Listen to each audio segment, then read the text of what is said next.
अभी मुझे अपनाने के लिए किसी के पिछवाड़े में दम नहीं है, लेकिन मुझे छुड़ाने के लिए ना सबके पिछवाड़े में बहुत बड़ा बड़ा दम आ गया था, क्योंकि उस वक्त हम बेचारी थे, बेबस थे, सिर्फ रोना जानते थे। अभी क्या है कि रोना भी जानते हैं और सामने वाले बंदे को रुलाना भी जानते हैं। बदलाव आया है मेरे में। तो क्या है ना, उस समय सब कोई आए थे, मेरे चचा ससुर, मेरा देवर, इसके मामा यानी मेरे मामा ससुर, मेरी सास भी आई थी जो बाहर थी, मेरे घर में नहीं आई थी, लेकिन दरवाजे पास उधर रोड साइड में। कुछ बिगाड़ नहीं पाते, कारण कि उसमें हम खुद भी पति के प्यार में इतना पागल थे कि जो भी समस्याएं थी ना मेरे पास, उसका कारण भी हम ही थे। अभी कोई हमको सामने से आके कुछ नहीं बोल सकता, भले पीठ में बोलने का औकात रखता होगा, मुँह पे कोई नहीं बोल सकता, कोई भी नहीं बोल सकता है, कोई नहीं, मुंह पे नहीं, क्योंकि जानता है कि हम दुनिया में बहुत ज्यादा पैसा लेके तो मेरा बेटा को छोड़ नहीं रही है, तो कुछ तो करना पड़ेगा। तो पूरा हमको लिखवा लिया गया कि ससुराल नहीं आएगी और जब कभी नहीं आएगी। राधे राधे दोस्तों, प्रीति चौरसिया ब्लॉग में आप सभी का स्वागत है। जुलांगता भी साफ नहीं बताने, कैसे आप लोग? उम्मीद करते हो कि आप सभी बहुत ही ज़्यादा अच्छे होंगे। जो मुझे फेसबुक पे देख रहे प्लीज़ फॉलो कर लीजिए, और जो यूट्यूब पे देख रहे होंगे प्लीज़ सब्सक्राइब कर दीजिए, और एक अच्छा बुरा कमेंट ज़रूर करिएगा। दोस्तों इस वक्त बज रहे दोपहर के 12 साढ़े 12, और इस वक्त मैं कुछ कर रही हूँ खास। वो दिखाने से पहले ये मैं बताऊँगी कि आज का वीडियो बहुत ही स्पेशल होने वाला है। आज मैं बताने वाली हूँ कि मैं एक समय में बहुत ज़्यादा बेवकूफ़ थी पति के लिए, पति के प्यार के लिए, कि मुझे सिर्फ पति चाहिए था, ठीक है। लेकिन अब मैं इतनी समझदार हो गई हूँ कि पति तो मुझे नहीं चाहिए, बिल्कुल नहीं चाहिए। और ऐसा मैं क्यों बोल रही हूँ ये मैं बताऊँगी थोड़ी देर में, जब नहा धो करके बिल्कुल फ्रेश हो जाऊँगी।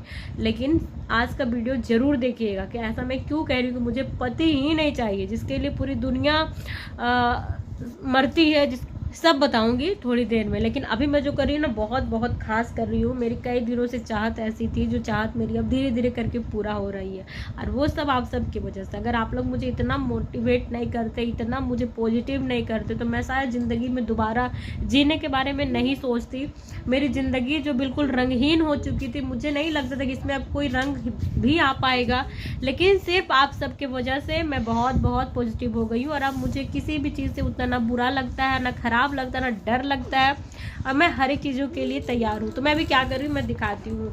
तो मैं क्लासेस जा रही हूँ, तो उसके लिए नोटबुक मैं तैयार कर रही हूँ, और सब बताऊंगी। आप लोग का बहुत सारा सवाल है मन में होगा, पूछ भी रहे हैं कि क्या क्लासेस कर रही हो, क्या है, तो मैं धीरे धीरे करके बताऊंगी। ये मेरा राइटिंग है जो मैं लिख रही हूँ, तो मैं डायरी लेके गई थी तो उसमें सही से नहीं लिखा था, तो मैं ये कर रही हूँ। और सबसे अच्छी बात क्या होती है ना, जब आप भी पढ़ो, आपके बच्चे भी पढ़ेंगे, तो जाके घर में कुछ पॉजिटिव वाइब्स आते हैं। तो मैं इधर पढ़ाई कर रही हूँ, और उधर सगुन भी पढ़ाई कर रही है, मैथ बना रही है। और मिलते हैं थोड़ी देर में, देखते दोस्तों बारिश होती है कि नहीं। बारिश का माहौल तो बना रहा है, इतना गर्मी है, और मेरे टंकी में ना एक बूंद भी पानी नहीं है, एक बूंद पानी नहीं है। क्या होगा समझ में नहीं आ रहा है, क्योंकि बोरवेल में बहुत कम पानी है। मैं थोड़ा थोड़ा पानी उधर भी डालती हूँ, पेड़ पौधे बिल्कुल झुलस जाते हैं, तो देखा वो भी नहीं जाता है। तो जल्दी मिलूंगी और बताऊंगी कि मुझे मेरा पति क्यों नहीं चाहिए। तो हम बता रहे थे दोस्तों कि हमको अब मेरा पति क्यों नहीं चाहिए। तो आज का टॉपिक यही है, इसीलिए बिल्कुल अच्छे से देखिएगा। और जिनको नहीं अच्छा लगता है ना, तो मेरी आवाज़ बहुत लोगों को नहीं पसंद है, तो प्लीज़ हम यही कहेंगे कि मेरी आवाज़ें मत सुनिए, क्योंकि देखिए दुनिया में बहुत सारे प्रकार की चीज़ें होती हैं। अब आपके अनुसार वो चीज़ नहीं हो सकता। अगर आपको अच्छा लगता है तो उस चीज़ को देखिए, सुनिए और चूज़ करिए, और नहीं तो फिर आपके पास विकल्प है। अगर मैं आपके हिसाब से बन जाऊंगी, फिर अगला के हिसाब से बन जाऊंगी, तो फिर मैं मेरे हिसाब से कहाँ रहूँगी। तो इसीलिए सबकी अपनी अपनी खूबियाँ होती हैं, कमियाँ होती हैं। आपको पसंद है तो आप देखो, ना तो मत देखो, मैं यही बोलूँगी। क्योंकि मुझे मजबूर ना करे नेगेटिव कमेंट्स को रिप्लाई करने के लिए। मैं नहीं चाहती हूँ अब कि किसी को भी मैं आलतू फालतू बोलूँ। मेरी लड़ाई मेरे हस्बैंड से है, मेरी चीज़ों से है, मेरे ससुराल वालों से है, और हमेशा रहेगी। बट आप सबसे ना थी, ना है, ना होगी। तो कहने का मतलब है दोस्तों, एक समय था जब मैं पति के लिए बहुत ज़्यादा पॉजिटिव रहती थी। हमेशा मैं चाहती थी कि कोई मेरे साथ रहे या ना रहे, लेकिन हस्बैंड का होना बहुत ज़रूरी है, जैसा सब लोग सोचते हैं। पर हम इसका साथ ले करके भी देख लिए कि कितना मेरे लिए ज़रूरी है, क्या है। और एक समय था जब मेरे घर में बहुत सारी पंचायती हुई थी। स्टार्टिंग में ही शादी के 2 साल बाद सगुन पेट में थी तब। मैं बताऊंगी डिटेल में सारी बातें, अब हमेशा बोलती हूँ लेकिन बता नहीं पाती हूँ, तो बताऊंगी। तो जब शगुन पेट में थी ना, तो बहुत सारे मेरे घर में पंचायती हुआ था। मेरे ससुराल से बहुत सारे लोग आए थे, मतलब कि अभी मुझे अपनाने के लिए किसी के पिछवाड़े में दम नहीं है, लेकिन मुझे छुड़ाने के लिए ना सबके पिछवाड़े में बहुत बड़ा बड़ा दम आ गया था। क्योंकि उस वक्त हम बेचारी थे, बेबस थे, सिर्फ रोना जानते थे। अभी क्या है कि रोना भी जानते हैं और सामने वाले बंदे को रुलाना भी जानते हैं। बदलाव आया है मेरे में।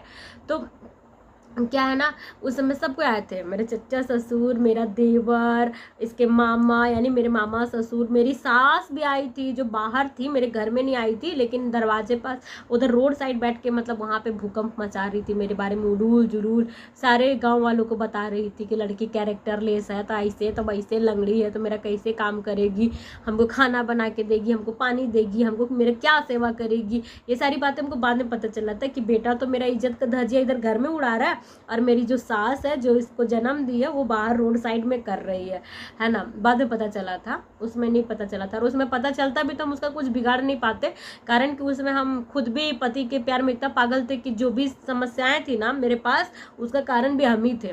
अभी कोई हमको सामने से आगे कुछ नहीं बोल सकता, भले पीठ में बोलने का औकात रखता होगा, मुँह पे कोई नहीं बोल सकता, कोई भी नहीं बोल सकता है, कोई नहीं, मुंह पे नहीं, क्योंकि जानता है कि हम दुनिया में बहुत ज्यादा खच्चर हो गए हैं, और पहले लोग बोल लेते थे।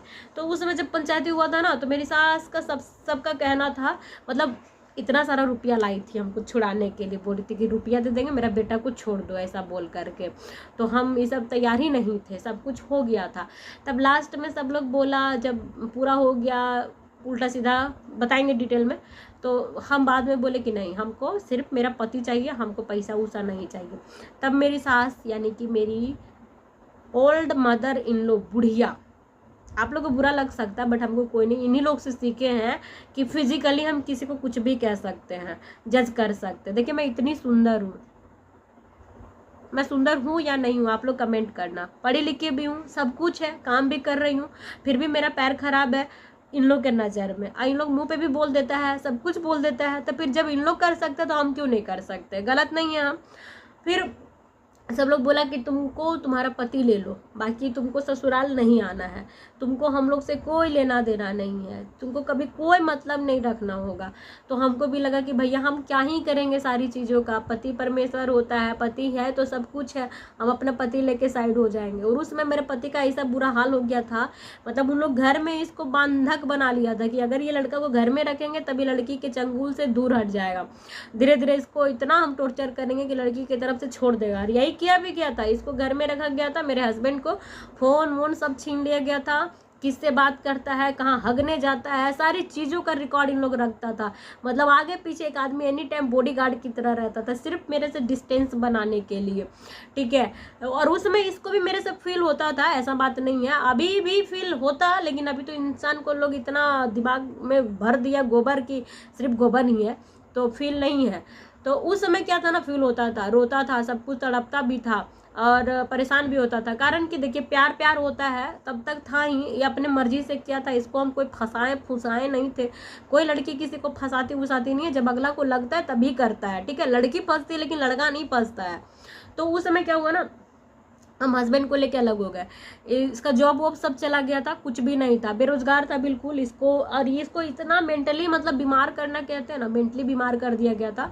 तो इसको खुद पर भरोसा भी नहीं था कि दोबारा कुछ काम करने लायक भी है, क्योंकि हमको एनी टाइम हमको भी ये कहते रहता था, एक नेगेटिव पर्सन दूसरे को नेगेटिव ही करेगा, पॉजिटिव थोड़ी ना करेगा, हमको भी एनी टाइम नेगेटिव करते रहता था। जबकि मेरी डिलीवरी हो गई थी, छोटा सा बेबी था, सीजर हुआ था, पैर से मैं डिजेबल हूँ, बहुत सारी समस्याएं आ गई थी, मैं एक कमरे से दूसरे कमरे में जा नहीं सकती हूँ, सेल्फ बच्चे को कैरी नहीं कर सकती हूँ।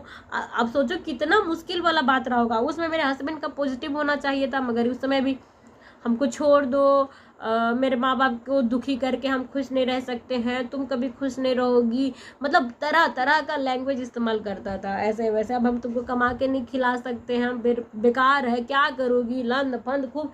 तब भी हम बोले कि जाने दो, अभी ये परेशान है, इसके लिए करके हम इसके साथ में ही रहना चाहे, और इसको हम ले भी लिए। और इसी शर्त पे ये अंडर भी नहीं हुआ था, अंदर नहीं हुआ था, दोनों भाई। और इसकी माँ भी सोची कि बेटा तो मेरा है ही, चलो भाई बेटा को जेल जाने से बचा लेते हैं, अभी लंगड़ी पैसा लेके तो मेरा बेटा को छोड़ नहीं रही है, तो कुछ तो करना पड़ेगा। तो पूरा हमको लिखित लिखवा लिया गया कि ससुराल नहीं आएगी और जब कभी नहीं आएगी, बाहर ही रहेगी, बेटा इसको बाहर रखेगा, मतलब अभी तो मायके में पड़ी रहेगी जब तक साल भर 2 साल 4-5 साल पड़ी रहेगी, अब बाद में ले जाना होगा उसका तो लेके जाएगा, इधर नहीं आएगी, हम लोग से कोई मतलब नहीं होगा, बच्चा उच्चा से कोई मतलब नहीं हम लोग को। हम भी तब भी कुछ नहीं, हम कुछ ऑब्जेक्ट नहीं किए। अभी हमको बहुत पछतावा होता है, कारण कि हम गलत थे। पति तो मेरा है ही है, उसको कौन छीन सकता है, चाहे कौन अलग कर सकता है। दुनिया में प्रावधान है, कानून है, सब लोग अपने पति पे ही है, तो क्या पति को लेकर के अलग है? सब लोग घर द्वार नहीं लेता है, अपना जो हक अधिकार है वो लेता ही है। तो हमको क्या करना है, अपना हक अधिकार लेना है ना। पति तो मेरा है ही है, किसी का दम है तो छुड़ा के दिखाओ तुम लोग को, तो सबको अपना अपना छोड़ना होगा ना। अपना बेटी को छुड़ा के लाओ और अपना खुद भी छोड़ो, अपना बेटा और भी है उसको भी छोड़ाओ, हम भी छोड़ देंगे। जब कोई नहीं छोड़ सकता तो हमसे कैसे उम्मीद रखा है सब लोग। तो वही चीज़ हुआ, हम बेवकूफ़ थे, बेवकूफ़ बनते गए। हमको क्या मालूम था कि बेटा का नौकरी लगते जाएगा, बेटा पैसा कमाना शुरू कर देगा, बुढ़िया बेटवा को चेप के घुसैले जाएगी। हम सोचेंगे चलो सास है भैया, बेटा है, आज ना कल हमारा बाल बच्चा को यही लोग अपनाएगा, यही लोग काम आएगा। ये सोच के हम सब कुछ बर्बाद होते हुए अपनी आंखों से देखते रह गए। बाद में पता चला कि साला 1 रुपया का हिसाब नहीं है ना, सब छीन लिया। अब जब हम घर जाते हैं, मेरा ससुराल जाते हैं, हमको खदेड़ के कुकुर बिलायर नियर भगा दिया जाता है। इतना गंदा तरीके से तो कुतुबों को नहीं भगाता होगा, आदमी खाना पानी दे के ही भगाता है, लेकिन ऐसा भगाया कि आप लोग का नज़र के सामने है। तो अब मैं इतनी बेवकूफ़ नहीं हूँ कि खाली पति को लेकर साइड रहूँगी। पति को आना है मेरे साथ तो आए, नहीं तो पति भी जाए। हमको तो मेरी चीज़ें चाहिए, मेरे बच्चों का हक अधिकार चाहिए। हमको नहीं बनना है अच्छा दुनिया के नज़र में। हम बुरे हैं, बुरे ही रहना चाहते हैं। हम चाहते हैं कि मेरे बुरे बनने से अगर मेरे बच्चों को सब कुछ मिले तो हम वो करेंगे। हमको अच्छा नहीं बनना है, क्या करेंगे अच्छा बन के? यही ज़िंदगी भर हमको रहना, 2 ज़िंदगी थोड़ी ना मिला है। हमको सब कुछ इसी में करना है। अच्छा बन के लोगों को हम कच्छा धोए तो हमको क्या मिल गया? कुछ मिला नहीं मिला, सिर्फ हमको कमी ही मेरा देखा। का कोई खूबी देख पाया? नहीं देखा ना। तो हमको ज़रूरी नहीं है इतना भी इस्तेमाल होने का। और दोस्तों सच बात तो यही है कि जब औरतें अपने लिए लड़ना शुरू कर देती हैं ना, तो सबसे ज़्यादा कष्ट एक औरत को ही होता है। वही उसको पति का इज्जत करो, ऐसा करो वैसा करो करके वही उसको उस वे में धकेलते रहती है। कमने का मतलब है कि जिस पे बीतता है तो उसका जगह पे आप नहीं ना आए हैं, तो आपको कैसे पता चलेगा कि वो क्यों कर रही है, नहीं कर रही है ना। जब जहाँ तक आपको बोलने का राइट है आप बोलो। आप सब कुछ देख रहे हो कि मैं वेल सेटल्ड हूँ, आई एम डूइंग एवरीथिंग। जो आप करती हैं अपने घर में मैं भी वही करती हूँ, जैसे भी कर रही हूँ, जिस तरीके से भी कर रही हूँ। कितनी बार मैं गिरती हूँ, पढ़ती हूँ, कितनी बार मैं बच्चों के लिए रो जाती हूँ देख करके मैं कैसे करूँ, कितना थक जाती हूँ मैं, लेकिन मैं कभी छोड़ती हूँ अपना रेस्पॉन्सिबिलिटी? नहीं छोड़ती हूँ। तो फिर क्यों ही लोग मुझे जज क्यों ही करते हैं, किस बेस पे करते हैं? अगर आप परफेक्ट है तो हमको लाइए, सारा सर्टिफिकेट दिखाइए कि आप टोटल है, सिर्फ दिखावटी नहीं। एक भी कमी नहीं होना चाहिए, ना तोंद ना कुछ भी, ना किसी भी चीज़ को लेके। मेरा सिर पैर में खोट है, वो आपके नज़र में, मेरे नज़र में तो मैं ऐश्वर्या राय हूँ, उससे भी ज़्यादा सुंदर हूँ। और इतनी सुंदर हूँ ना कि मेरे पीछे ना 1000 लोग फ्लैट होते थे, गिर जाते थे। जिस समय मैं पढ़ाई लिखाई करती थी ना, उस समय लोग मेरे हज़ारों लाइन में लगे रहते थे, मगर मैं सिर्फ पढ़ाई पे ध्यान देती थी। यही बंदा है जो इतना गोल गोल बात घुमा करके, ये और इसका भाई, मैं दोनों का नाम लूँगी क्योंकि दोनों के बदौलत ही मैं इस वे में आई हूँ। तो दोनों के चक्कर में मैं फंसी हूँ, वरना मेरे आसपास भी लोग रहते थे। क्या विकलांग देख के लोग मुझसे शादी कर लिया? दुनिया में 1000 विकलांग है तो जाए ना सबसे करके दिखाए, विकलांग के नाम पे एक डोनेशन दे के दिखाए, तब हम जानेंगे कि किसी को लोग भला करने के पर्पज से किया है। मैं भी थी कुछ और अभी भी हूँ कुछ, और वापस बन गई हूँ दोस्तों, वापस बन गई हूँ और बन जाऊँगी। एक समय था ना जब मुझे लगता था कि मैं कुछ नहीं हूँ, क्योंकि मुझे लोग ऐसा बना दिए थे। मैं इस तरह से बन के रहती थी, पागल भिखमंगी भिखारन बन के घर में रहती थी और दिन भर सिर्फ बच्चों के पीछे लगी रहती थी। दिन भर मेरी माँ आती थी ना मेरे से मिलने, मेरी माँ आती थी मेरे से मिलने, 4-5 दिन 6-7 दिन रह के जाती थी कि थोड़ा सा हमको आराम लगे। अब मम्मी हमसे कहती थी कि तुम सारा काम तो मम्मी ही कर देती थी उस समय, घर का जितना भी, सिर्फ बच्चे को खाना खिलाना और ये जो बैठे बैठे काम रहता वही करते थे हम।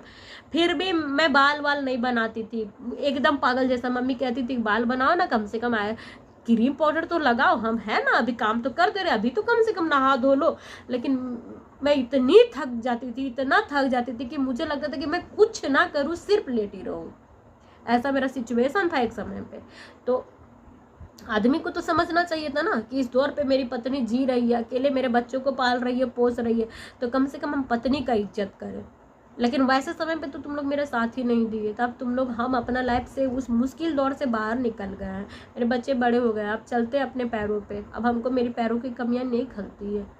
तो तुमको कमी खलेगा तुम्हारे बीवी बच्चों का, तो इसमें मेरा क्या कसूर है? हम तुमको चीख चीख के बोलते थे कि मत करो ऐसा, मत करो, क्योंकि हमको मेरे पे हमेशा कॉन्फिडेंस रहा था दोस्तों। हम उस समय भी इसको बहुत समझाते थे, जिस समय हम इसको हमेशा आप करके बोलते थे, तुम तो हम नहीं करते थे। बाबू के होने के बाद 6-7, मतलब मैं यहाँ भी आ गई थी ना, तब भी मतलब आप ही करके बोलती थी। लेकिन जब इसने मुझे हद से ज़्यादा परेशान किया ना, तो अब मैं तुम पे आई हूँ। और तुमसे मैं आप पे नहीं आ पा रही, क्योंकि मैं खुद ही कंफर्टेबल नहीं हो पा रही हूँ, मुझे अच्छा ही नहीं लगता है, बनावटी लगता है दोस्तों। और अब मैं इस बनावटी वाली दुनिया से बाहर आ गई हूँ, तो पता नहीं क्यों बनावटी वाला अच्छा नहीं लगता है। और अब तो मैं जान गई हूँ कि लोग कुछ भी कहें, लोगों का काम है कहना। किसी के कहने से ना तो मैं बदल जाऊंगी, ना मेरे कहने से सामने वाला बदल जाएंगे। आप अपना काम करें, मैं मेरा काम करूंगी, मुझे जैसा लगेगा मैं वैसा करूंगी। और हाँ, सोशल मीडिया को मैंने इसलिए चुना है क्योंकि मैं बहुत अकेला फील करती थी।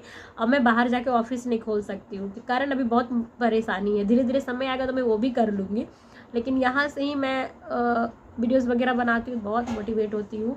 अपना मेकअप सेकअप करती हूँ, थोड़ी देर के लिए सही बदलाव तो आता है ना। अगर आप लोग नहीं रहते, अगर मैं वीडियोस नहीं बनाती, तो मेरे पास मज़ा नहीं होता ना खुद को नहाने धोने का, ना तो क्रीम पाउडर लगाने का, क्योंकि मुझे एक बहाना हमेशा मिलता कि मैं तो बाहर जाती ही नहीं हूँ, तो इतना मेकअप क्यों करूँगी, मैं क्यों नहाऊँगी। और यही कारण है कि मैं सोशल मीडिया को बहुत अहमियत देती हूँ, और आप सबको हमेशा दिल से शुक्रिया अदा करती हूँ। अगर कोई अच्छा बोलते हैं तब भी, बुरा बोलते हैं तब भी, क्योंकि बुरा बोलते हैं तो मेरे अंदर का जो एनर्जी है ना, वो बाहर आता है दोस्तों।